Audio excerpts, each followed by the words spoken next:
School should be a place where students are encouraged to think critically and explore their passions, not just memorize facts and regurgitate them on tests.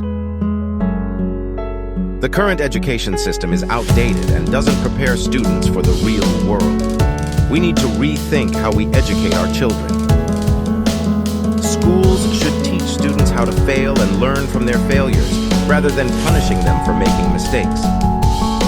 The focus in school should be on real-world skills that are applicable to today's job market. I think it's important to have a future where we're a spacefaring civilization and exploring other planets, because that solves a lot of the long-term existential risks for humanity. I think it's important to have a feedback loop, where you're constantly thinking about what you've done and how you could be doing it better. The first step is to establish that something is possible, then probability will occur.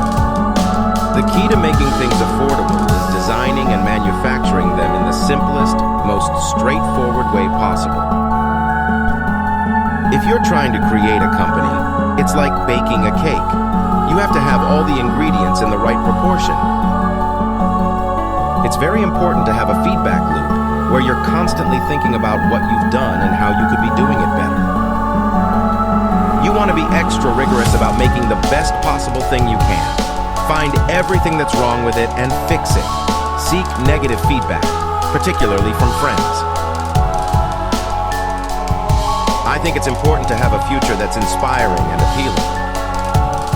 I do think there is a lot of potential if you have a compelling product and people are willing to pay a premium for that.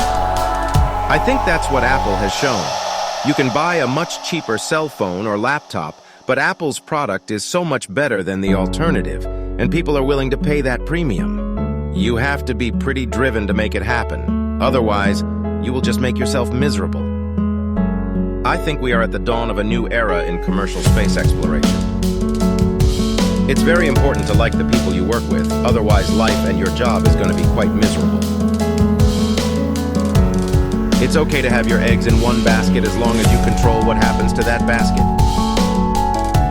When something is important enough, you do it even if the odds are not in your favor. I'm personally a moderate and a registered independent, so I'm not strongly Democratic or strongly Republican. Persistence is very important. You should not give up unless you are forced to give up. People work better when they know what the goal is and why. It is important that people look forward to coming to work in the morning and enjoy working. You want to have a future where you're expecting things to be better, not one where you're expecting things to be worse. I think Mars is a fixer-upper of a planet. That's really what Mars is. It's a fixer-upper of a planet. But eventually, over time, it could be made habitable. Mars is the next natural step for humanity. It's the challenge we need to inspire us. The goal of SpaceX is to build the technology necessary to transport humans to Mars and establish a self-sustaining civilization there. Mars is the only planet in the solar system that is enough like Earth to potentially support life, or at least a form of Earth life. We will go to Mars one day, and I firmly believe it will be within my lifetime. Mars is calling, and we must go. I want to die on Mars, just not on impact.